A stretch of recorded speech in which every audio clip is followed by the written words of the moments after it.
Ako, si Jose Protasio Rizal. Ako ay nagsagawa ng isang aklat na nagngangalang No Limitang Ere. Tungkol ito sa ating pagiging maka-Pilipino.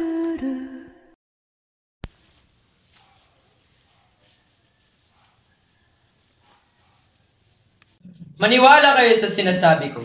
Isang bagay ang mamalas sa Madrid at iba naman ang maninirahan dito sa Pilipinas. Ako, halimbawa, ay magdadalawamput-tatlong taon nang naninirahan dito sa Pilipinas. Kilala ko na ang halos 6,000 taong naninirahan doon ay tinuturing kong bilang aking mga anak. Ngunit nang ako'y mapalitan bilang isang kura, ilang hermano, tersoro, at matatandang babae lamang ang sinamahan ako. Ano pa ang pinapakita ng mga ito? Kundi ang pagkawalang bahala ng mga Indyo. Ipagpatawad ninyo. Ngunit totoo nga bang mapagwalang bahala ang mga Indyo? O ginagamit lamang natin ang kapintasang ito upang mapagtakpan ng ating sariling pagwawalang bahala? Ang ating kabagalan sa pagsulong at pamamaraan ng pananakop ng ibang lupain? Iyo'y mga kainggitan lamang. Itanong mo kay Ginoong Laruha kung may higit pa sa Indyo sa kamangmangan at kawalang bahala. Inaakala ko ang may-ari ng bahay na ito ay isang Indyo. Huwag kang mag-alala. Santiago ay hindi tinuturing ang kanyang sarili bilang isang Indyo. At hindi naman natin siya kaharap ngayon. Hindi po ba kayo nasisihan sa 20 taong paninirahan ninyo sa San Diego? Hindi! Paano nangyari iyon? Ako na may ilang buwang tumira sa Kamiling ay labis na nalungkot sa aking pag-alis doon. Ngunit inisip ko na lamang na ang paglilipat sa akin ng aking pinuno ay para sa aking kabutihan. May relihiyon ba o wala? May karapatan ba ang mga pari? Napasama ang bayan dahil sa kapamakang nangyayari dahil sa pangunsinti ng mga opisyal sa mga irehe na kalaban ng Diyos. Ano pong ibig ninyong sabihin? Ang ibig kong sabihin, kapag nagpapahukay ang isang kura ng bangkay ng isang irehe sa libingan upang ipatapon, sino man ay walang karapatang makialam, lalo na upang magparusa. Padre, ang general ay Vicereal Patrono. Siya'y kinatawan ng hari. Ano bang hari? Walang ibang hari kundi ang tunay lamang. Tumigil kayo. Bukas na bukas rin ay makakarating sa general ang inyong mga sinasabi. Sulong! Sumulong kayo at ipapagamit ko ang aking karwahe. Huwag yun ang pagdalunan ang mga bagay na walang dahilan. Iba ang sinasabi ni Padre Damaso bilang pare sa kanyang sinasabi bilang tao. Kayo na po ang bahalang magsuri sa mga pangyayari, Padre Sibila.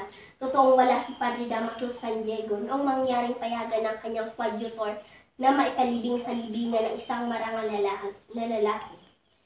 Maaring totoong hindi siya naumpisal, ngunit ang pagbintang siya'y nagpakamatay ay walang katotohanan. At hindi ito batayan upang bukay ang kanyang bangkay at ipatapon sa ilog. May pananalig ang tao ito at may bugtong na anak na pinag-aral sa Europa, kaya't hindi lubos na mapaniwalaan ang bintang na pagpapakamatay. Ikinalulungkot kong nabanggit pa ang napakaselang bagay.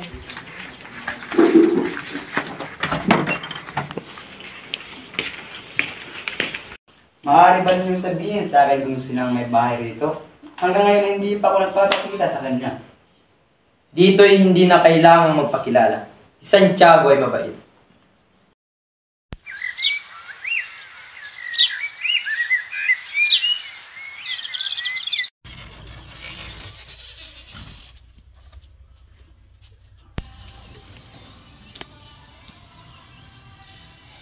Ikinararangal kong ipakilala si Don Crisostomo Ibarra, ang anak ng aking yumaong kaibigan.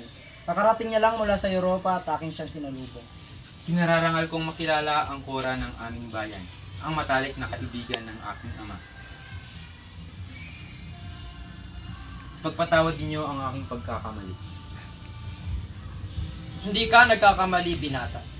Ngunit kailanmay, hindi ko naging matalik na kaibigan ng iyong ama.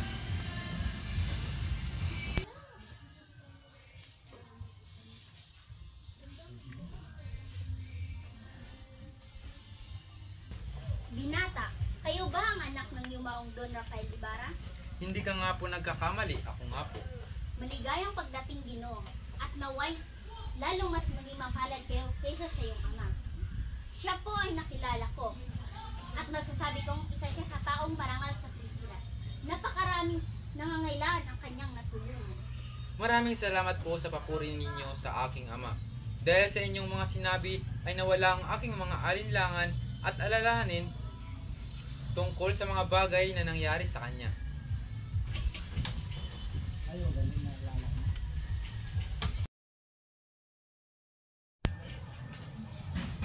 Ginoong Ibarra, nais kong ipakilala ang aking sarili sa inyo. Ako si Kapitan Tinang, taga Tondo.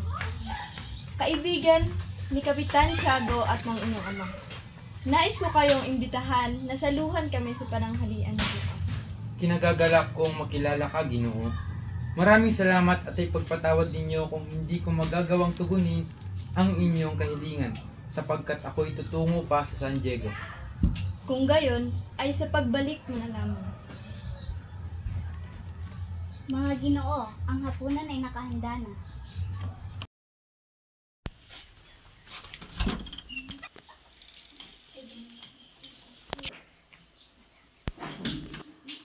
Kapitan Tiago, saluhan mo na kami.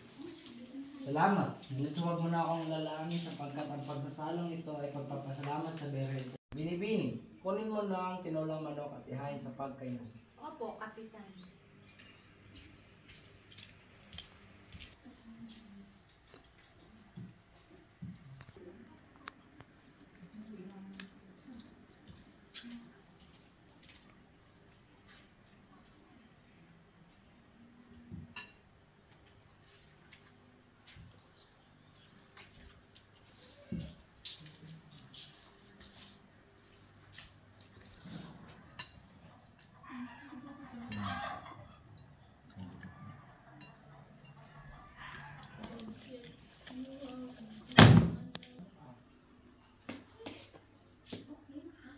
Siya nga pala, Ibarra.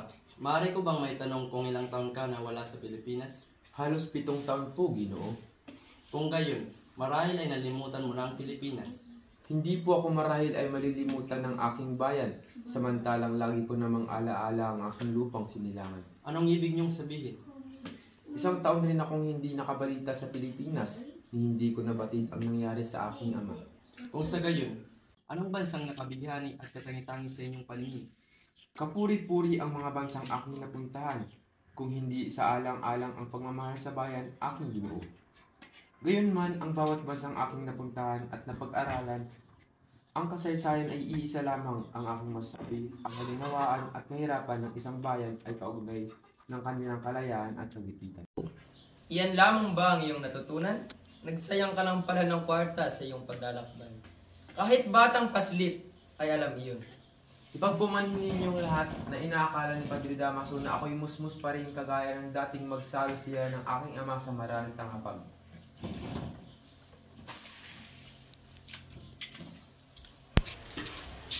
Ibarra, maaari bang ipapasawalang bahala mo muna yung pag-uwi? Dahil ilang minuto na lang ay darating na si Maria Clara. Kapitan Tiago, aking pinalulungkot, ngunit ako po ay desididong umuwi na po. Ngunit aking ipinapangako na ako'y babalik pagka kinabukasan.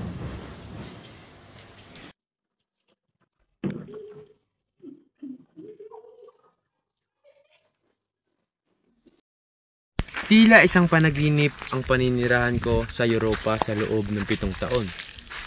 Wala pa ring pinagbago rito.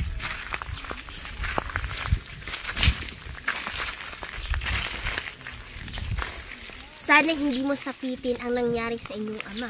Mag-iingat ka at sana'y maging aral sa inyo ang kanyang sinabi. Sa palagay ko ay malapit kayo ng aking ama. Maaari mo bang ikwento sa akin ang nangyari sa kanya? Batid ng lahat ang pagkamatay ng inyong ama sa bilangguan. Nabilanggo ang aking ama? Kilala niyo ba ang aking ama? Bakit siya nabilanggo? Oo, kilala ko ang inyong ama. Nakakapagtaka lamang na hindi ninyo alam ang kanyang sinapit sa bilangguan. Mabait na tao si Don Rafael. Ngunit may nagagalit at may kimkim na pagkakaingit. Ilang buwan pa lamang kayong nakakaalis nang magkasira ang inyong ama at si Padre Damaso. Siya ay napagbintangang hindi lang umpisal. Siya rin ay napagbintangang bumasa ng mga babasahin El Correo de Ultramar. At pati na rin ang kanyang pagsusuot ng barong Tagalog ay naging isang malaking kasalanan. Ginawa ko ang lahat ng aking makakaya upang palaya ang inyong ama. Ako ay lumapit na may mataas na katungkulan, ngunit sila rin ay natatakot madamay sa demanda. Ang panahon ng katarungan ay dumating, ngunit huli na. Siya ay nagkasakit at namatay. Ang iba pang nangyari ay malalaman mo kay Kapitan Santiago.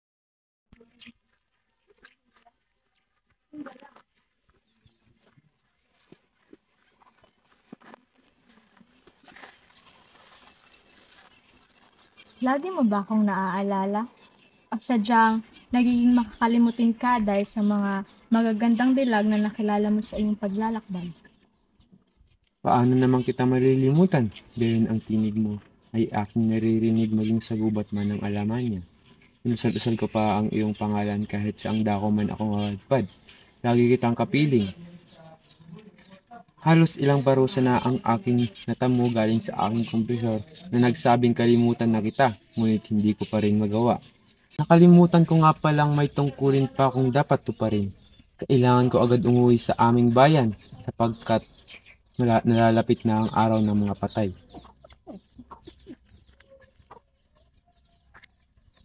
Hetong mga bulaklak, ialay mo sa libingan ng iyong mga magulang. Ang Jardín Botánico sa Europa. Kapansin-pansin doon ang kaunlaran at kasiglahan ng bansa kumpara sa kabulukan ng hardin sa Maynila sa kadahilanan ito ay napabayaan. Naalala ko pa ang sinabi ng aking guro na ang karunungan ay para sa mga tao lamang, ngunit may puso lamang ang nakapagtatamo nito. Pinilit kong ituro sa iyo ang lahat ng aking nalalaman upang ituro mo naman sa mga susunod. Ginto ang sadya ng mga banyaga sa iyong bayan, kaya't ikaw ay pumaroon sa kanilang bayan upang tumaklas naman ng ginto. Ngunit unawain mong hindi lahat ng kumikinang ay ginto. Tingnan ang kalagayan ng ating bayan, Elias. Marami ang naghihirap at walang saysay na pasakit ang dinadanas nila. Tumpa ka, Crisostomo. Kailangan nating baguhin ang sistema at bigyan ng boses sa mga walang lakas na mga mamamayan. Ang bayan natin ay nahulog na sa kamay ng mga mapalakop. Kailangan natin buksan ang mga mata at ipakita ang kahalagahan ng kaalaman. Tama ka, Piloso Potasio. Edukasyon ang susi sa pag-unlad ng ating bayan. Kailangan nating mabago ang sistema at bigyang pansin ang katuwang na pag-aaral. Hindi hadlang ang reliyon sa ating layunin. Kinakailangan nating magsama-sama upang maipahayag ang katotohanan at ipagtanggol ang mga inaapi. Oo, Crisostomo, ang tunay na pagmamahal sa Diyos ay hindi nagbubukas ng panlilinlang at pagsasamantala. Kailangan natin ipakita ang pag-ibig at malasakit sa ating kapwa.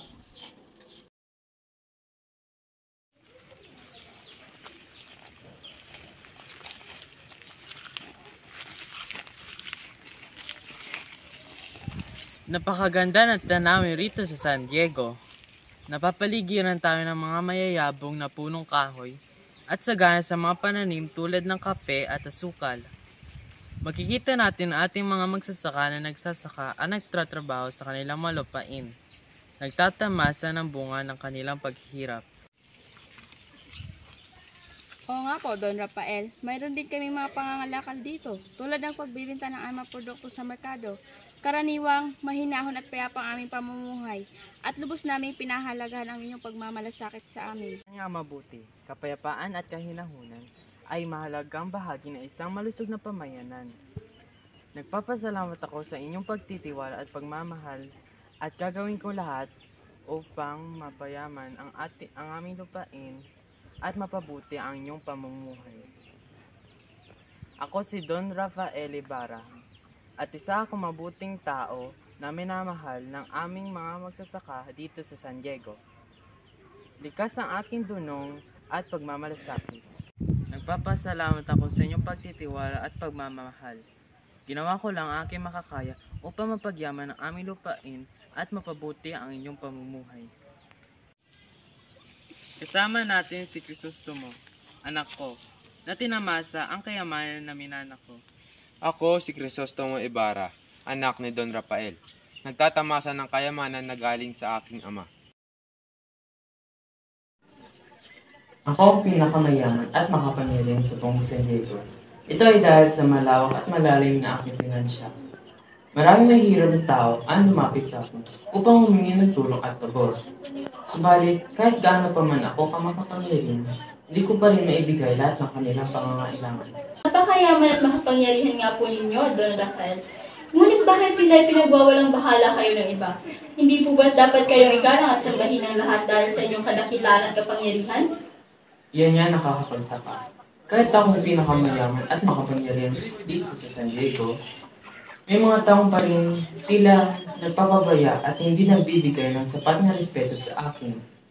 Siguro ay dahil sa mataas na posisyon at kadakilaan kaya hindi nila ako masyadong pinapansin at iginagalang tulad ng aking inaasahan.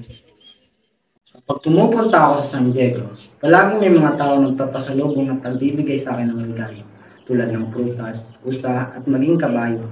Marami ring utang na loob sa akin ng mga tao dahil sa pagpapautang ko sa kanila. Kaya naman kahit tinatawag nila akong kapitan, ay hindi naman talaga ako makapangyarihan. Ang makapangyarihan ay dahil sa malapit na ugnayan ko sa mga pari at pagpapautang ko sa mga kaibigan. Kaya pala kayo tinawag na sa presensyago ng mga tao. Dahil sa iyong malapit na ugnayan sa mga pari at sa inyong pagpapautang sa mga taong nangangailangan. Oo, iyon ang tawag sa akin ng iba dahil sa mga dahilang iyon. Kahit sa paningin ng iba, ako ay makapangyarihan. Sa totoo lang, mababa lang ako sa paningin ng aking mga kababayan dahil sa aking mga gawain. Bilang pura ng San Diego, isa ako sa makapangyarihang tao dito. Ngunit iba ang aking pamumuno at pamamaraan at mas mainam pa kumpara kay Padre Damaso. Hindi ako nananakit, hindi ako pumapataw ng desiding parusa. Subalit ako ay nagpapamulta bilang kabayaran ng kanilang kasalanan at mas mabuti ako nag-iisip bago ako gumawa ng anumang desisyon. Opo, Padre Sagi, tama po kayo. Iba talaga ang inyong pamamaraan kumpara kay Padre Damaso. Mas maingat at mas mabuti kayong mag-isip bago kayo gumawa ng anumang hakbang.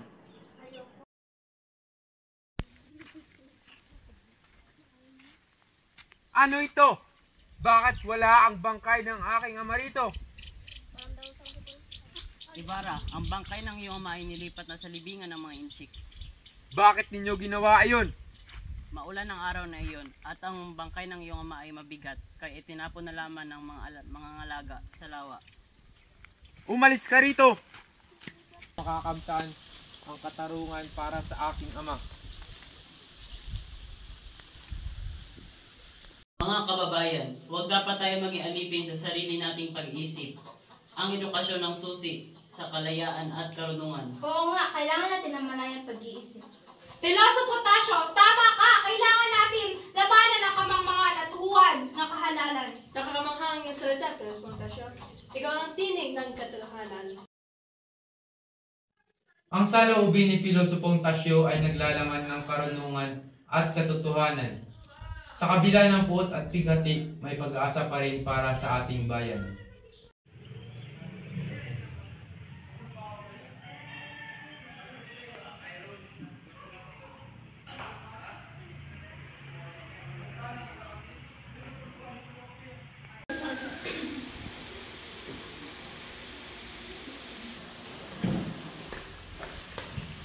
Mga pasaway na bata, wala na kayong nagawang tama sa simbahan. Ikaw, Basilio, magmumuta ka ng 2 ilis dahil sa hindi magandang pagtunog ng kampana. Hindi ka uuwi ng alas 8 ng gabi, kundi alas 10 ng gabi. Ngunit uulihin kami ng gwardya. Sasagot ka pa? Wala akong pakialam. At ikaw, Crispin, hindi ka uuwi. Hindi ka uuwi hanggat hindi mo binabalik ang 2 unsang gintong ninakaw nyo. Pati ba naman simbahan pag nanakawan nyo? Ano bang klaseng magkapatid kayo? Wala naman po ako ninakaw kahit ano. Tama na po. Maawa na po kayo sa amin. Huwag po. Huwag ka na makialam, Crispin. Huwag po.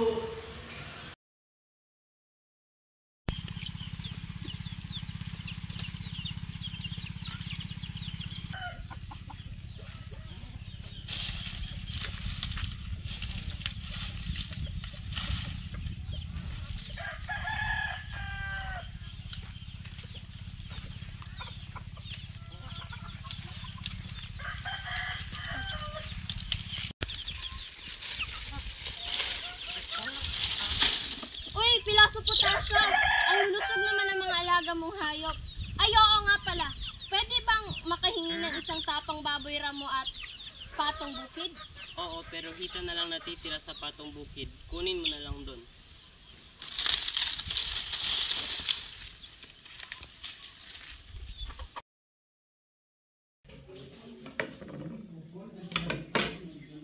Siguradong magugustuhan ni Crispin ang tuyong tawilis na pinakapaborito niya habang pinipigaan ng kamatis. Nakikita ko ng gutom na gutom ang mga anak ko mula sa simbahan. Sisa! Sisa! Nagugutom ako! Aba? Ang sarap naman ang hinain mo. Matikman nga. Pero Pedro, para sa mga anak mo yan. Alis na ako. Hindi mo man lang ba hihintay na pagdating ng mga anak mo? Alam kong susweldo ngayon si Basilio. Ah, ganun ba? Tinanong ako ng isang riles. Sige na, at baka mahuli pa ako sa soldatang itinali ko.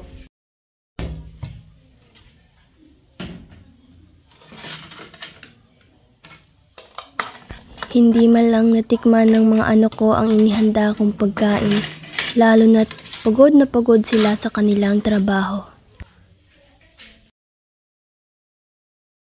Inay! Inay, buksan niyo po ang pinto, Inay! Inay!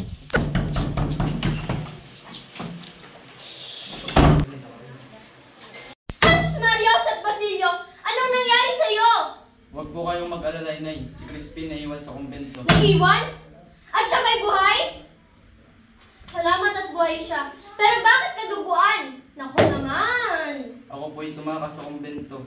Ngayon lamang po ako pinauwi ng Sakristan Mayor dahil hindi po ako makakaway kundi alas 10 ng gabi.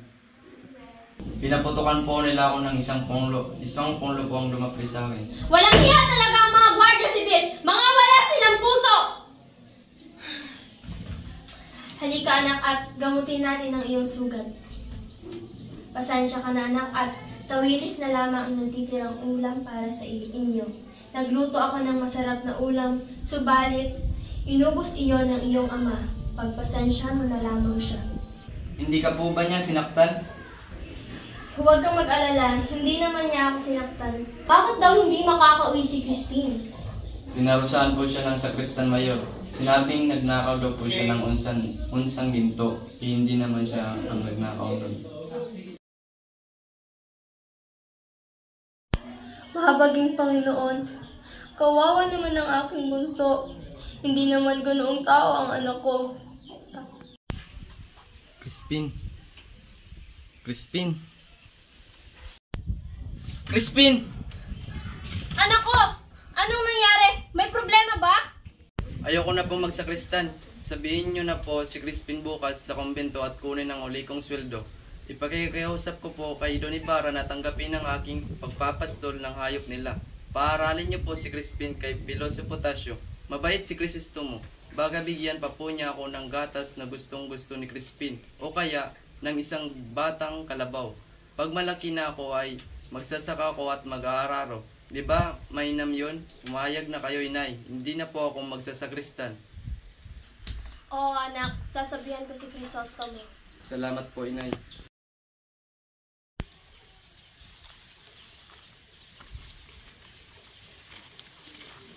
Ikaw ba si Sisa? Ang ina ng batang magnanakaw? Oho, ako nga ho si Sisa. Pero kahit kailan, hindi naging magnanakaw ang mga anak ko.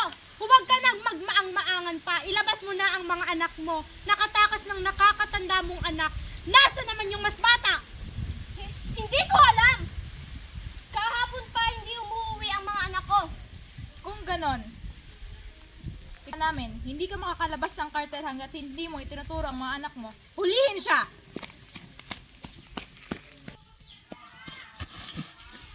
Crispin! Basilio! Mga anak ko! Sino ito? Basilio! Ikaw! Oo, ikaw! Nakikita mo ba ang mga anak ko? Mga anak ko? Ang mga anak ko! Ang mga anak ko. Crispin! Basilio! Mga anak ko! Sino ito? Saan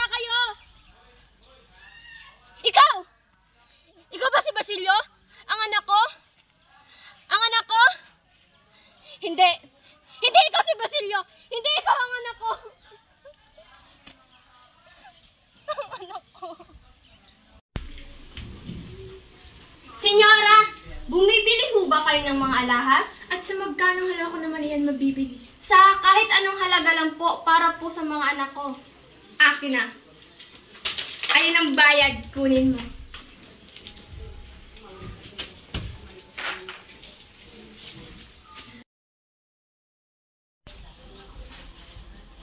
Magandang umaga ho, senyora. Bumili na ho kayo ng aking mga alahas. Pag kayo po'y bumili nito, mas lalo ho kayong gaganda. Umalis ka nga, mukha ba akong bibili ng alahas na yan na galing sa'yo? Ngunit, senyora, sabing alis sa pamahay ko at huwag ka nang babalik pa! Hoy! Nay! Tumigil ka! Nay! Nasaan ka, Nay? Nay! Nay! Aking inay, nasan ka na?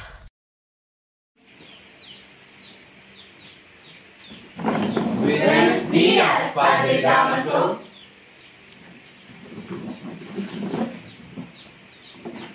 Bakit hindi niyo ipagpatuloy ang inyong pag-uusap? Nabanggit lamang ni Crisostomo ang kanyang arkitekto. Aba, napakahusay ng kanyang arkitekto. Tunay na eksperto. Napakagaling! Ang paaralan ay binubuo ng 4 na pundasyon at bubong na gawa ng sawali.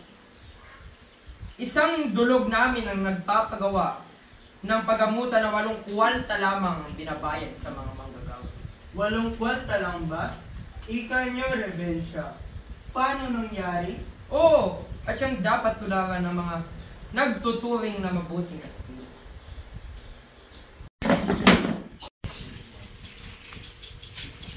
Lumayo kayo sa akin kung ayaw niyong madamay. Tahimik ang aking budhi. Sino sa inyo ang hindi marunong magmahal ng isang ama? Ito ay isang paring nagbabanal-banalan at walang utang na loob. Kaya nararapat lamang na siya ay mamatay. Kasaksiyan ng lahat ang dugong mapagpanggap. Crisostomo! Utang ang loob! Tama natin baba mo na ang iyong patalim. Utang ang loob, gawin mo ito para sa ating pangarap at kinabukasan. Tama na, Crisostomo! On Diablo! Tignan ninyo mga tao. Nagbababa sila ng kanilang mga ulo at nagbibigay galang sa atin. Dahil tayo ang tunay na halituin na sa mga utusan at tauhan. Tama ka, aking Doña Konsolasyon. Ang ating kapangyarihan ay dapat na ipagmalaki. Kami ang nasa taas at ang mga tao ay dapat na sumunod sa atin. Bilisan niyo ang inyong mga galaw! Hindi ba't ako ang donya dito at kailangan niyong sumunod at makinig sa aking mga utos? Opo, Doña Consolation. Kami po ay handang sumunod sa inyong mga utos. Pakonsente niyo po kami, Doña Consolation. Kami magsasaka at simpleng mamamayan lamang. Wala akong pakialam sa buhay at gawain niyo. Ang mahalaga ang pagsunod niyo at pagdispeto sa akin. Hindi niyo ba alam ang amoy na inyong pinalalabas? Ayokong mahuli kami na may kabalastugan sa aming tahanan. Pagsasalita mo ng ganyan, hindi ba't ako ang tunay na mahalaga? Tunay na maganda? Umamin ka nga sa akin, Alvarez! Mabuti at dumating kayo, Doña Victorina at Don Tiborcio. Maligayang pagdating sa aming tahanan. Opo, malugod kaming tinatanggap ang inyong presensya. Sana ay magsaya kayo sa aming salusan. Tamang-tama ang inyong pagtanggap. Dahil dapat lang naman talagang tanggapin ang isang katulad ko, ang tunay na reyna ng Maynila. Oo nga, kaibigan. Napakalaking karangalan para sa atin na makasama sa okasyon na ito. Ang mga nakaraang karanasan ko sa Europa, sa Espanya mismo, ako ang pinakakilalang opera diva at pinakuhumalingan ng mga tao roon.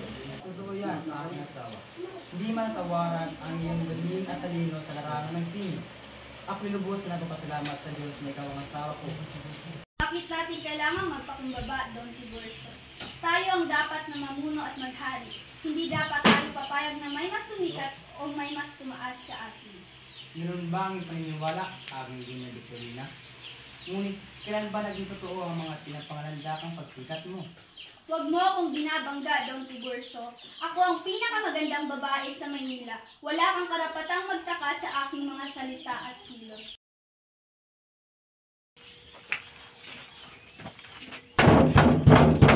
Buksan mo ang pinto! Sa ngalan ng hari!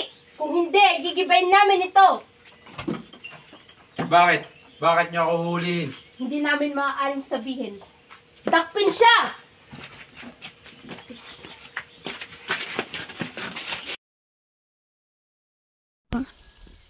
Chrysostoma? Ako nga. Tinulungan akong makatakas ni Elias, isang taong may katuwirang ako'y kapuutan. Naparito ako upang tuparin ang aking ipinangako sa harap ng bangkay ng aking ina na ikaw ay aking paliligayahin. Salamat sa pagkakataong ito, ikaw ay aking makausap ng sarilinan. Marahil ay ito na ang ating huling pagkikita. Nais ko lamang sabihin na pinapatawad na kita at naway lumigaya ka. Paalam. Chrysostoma, dinala ka sa akin ng Diyos upang maibsan ang aking pagdurusa. Pakinggan mo muna ako sa kahatulan. Hindi ako naparito upang hingan ka ng paliwanag. Ang layunin ko'y bigyan ka ng katahimikan.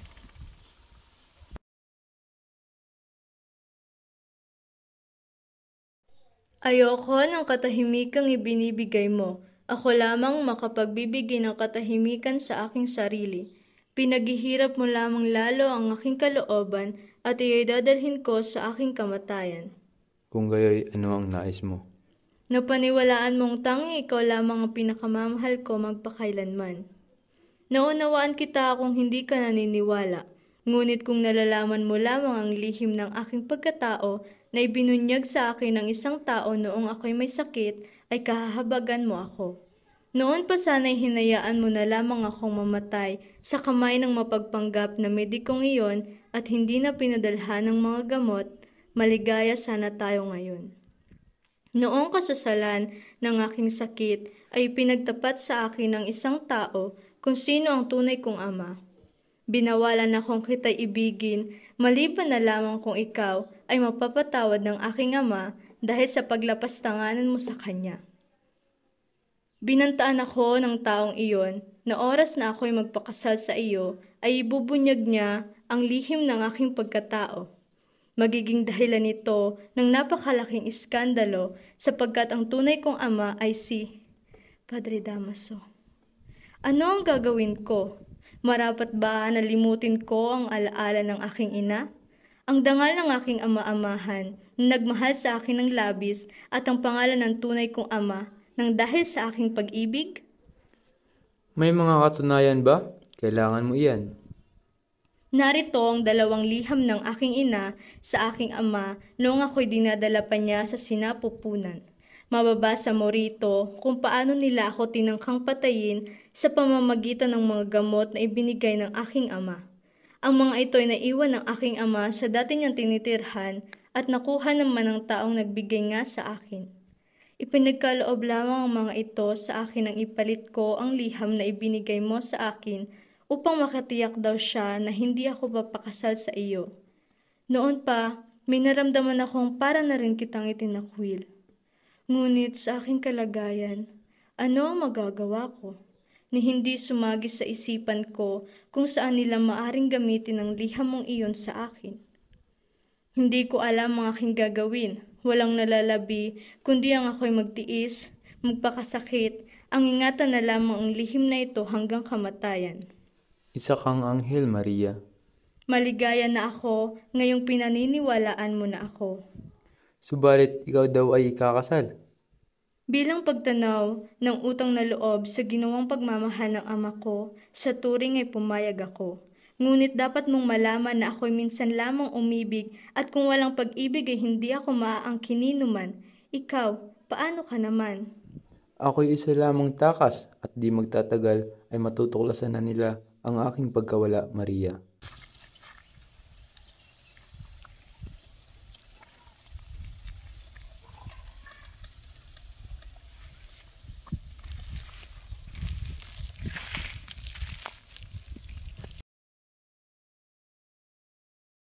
Maraming salamat sa iyong kabutihan.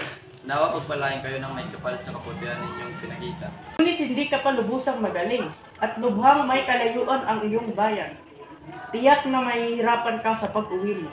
Bagamat hindi pa ako lubusang magaling, magpapaalam na po ako dahil marahil ay nahanap na ako ng aking ina. Huwag po kayong mag-alala dahil babalik po ako sa mga aking kapatid.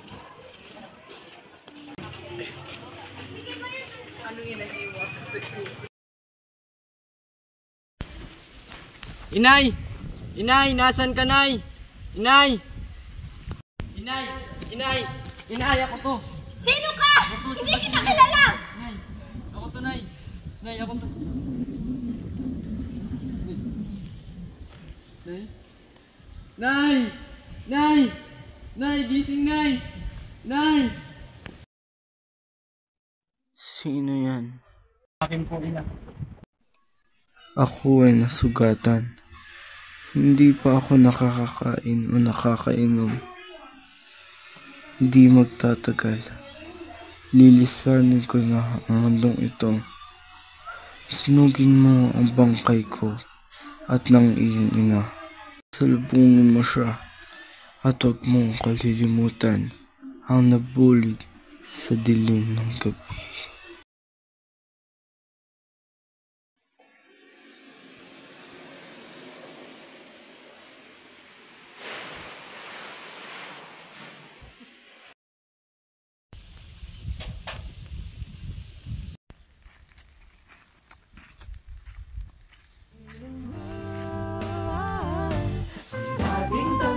Maria Clara, salamat sa iyong pagmamahal at suporta.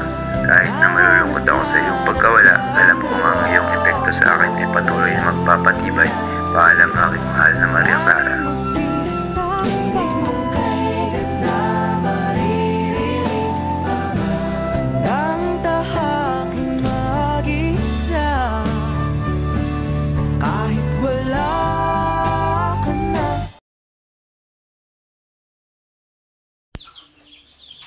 Oh, ang Pasko ay malapit na. Dapat ko na ihanda ang lahat para sa Noche Buena. Kailangan kong tiyakin na masisihan ang mga taong darating. Tia Isabel, kumusta ka?